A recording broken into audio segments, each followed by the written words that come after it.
Trydar mewn trawiadau, Llion Jones, cyhoeddiadau barddas.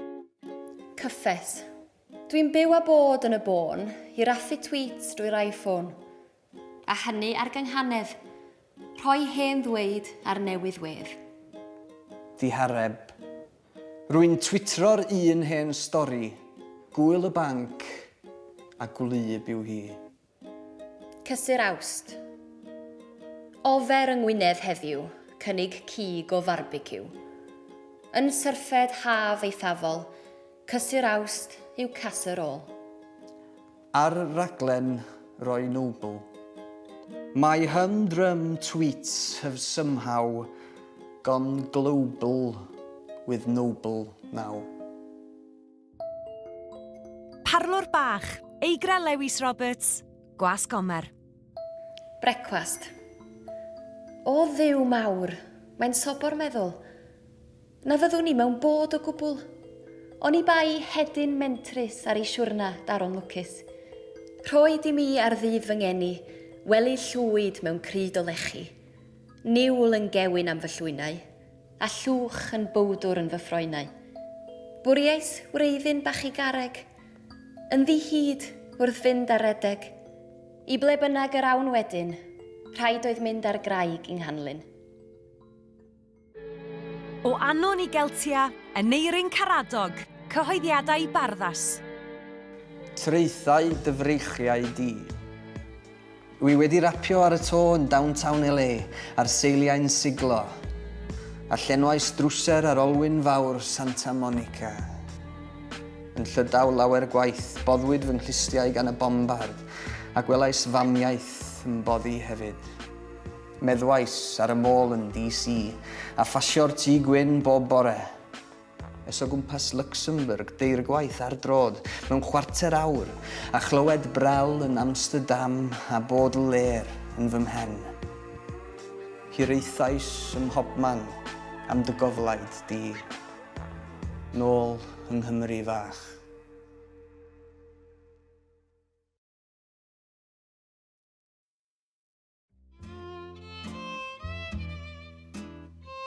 Blasu, Manon Steffan Ross, y Lolfa. Dyma chi, medda Peggy, wrth gario nghinio'i ar hambwrdd mawr. Mymryn o dwrci chi. Stribedi hir o gig mewn crwst eiraidd, rhyw saws coch gweidlyd. Beth ydy hwn? Fel y dywedais i Twrci, mi ges i'r ysait o gylchgrawn. Bwyd tramor afiach. Codais darn o gig i'm ceg a brathu drwy'r crwst. Roedd ei flas yn estron ac yn hyfryd. Ac roeddwn i'n ei chysau hi am gyflwyno blasa newydd i mi. Dim ond y cyfarwydd fyddai'n gysurlon. Cig a gwaed, Dewi Prysor, y Lolfa. Trodd y radio ymlaen, yn artyciall. Tollodd jochiad dda o Jack Daniels a hanner gram o speed ar ben y coffi. Meddyliodd eto fyth be oedd o angen i wneud heddiw cyn gadael y ddinas. Byddai'n rhaid iddo drio mynd i weld mins rhywsut, allai o ddim gadael heb wneud hynny. Byddai'n well ganddo gerdded i mewn i orsaf heddlu.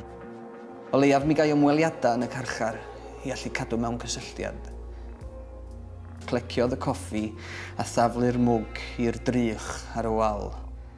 A chwalu'r dyn oedd ynddo yn llafna arian hyd y llawr. Ras olaf Harry Selwyn, Tony Bianchi, Gwas Gomer. Pan ddi hynna Harry Selwyn gyda'r wawr, a theimlo cwrw neithiwr yn pwyso ar ei bledren, a gweld brycheun yn ei lygad, a meddwl mai pryfyn yw e.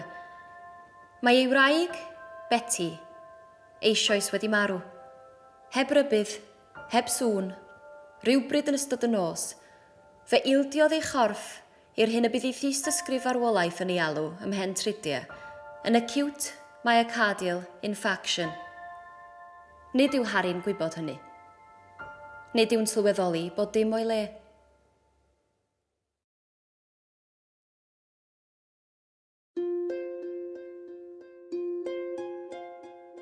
Tychan o flaen Duw, Aled Jones Williams, Gwas Carreg Gwalch.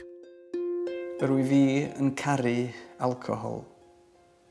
Hi, ac yr wyf o hyd wedi ei dirnad drwy'r benywaidd, yw fy nghariad cyntaf.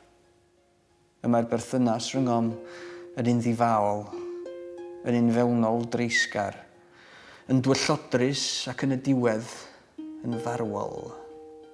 Ar un wedd, babi'n strancio yw'r alcoholig.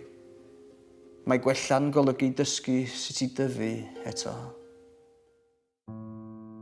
Yr Erlyd, Heini Griffith, y Lolfa.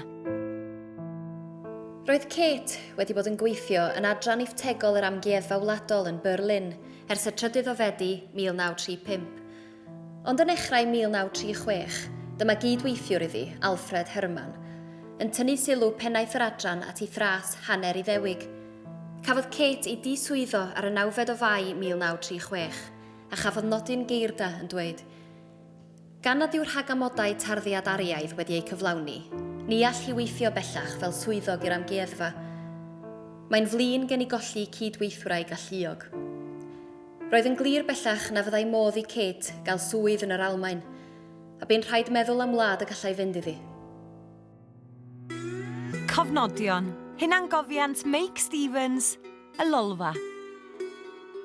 Plentyn y Gymru ddiwydiannol, Saesneg ei hiaith, ond Gymreigaidd ei chymeriad ydw i, a mab y dosbarth gweithiol. Cethoi fy ngeni am cwni yn Nhre Fforest, nepell o Bont y Pridd, yng nghanol yr hen sir Forgannwg.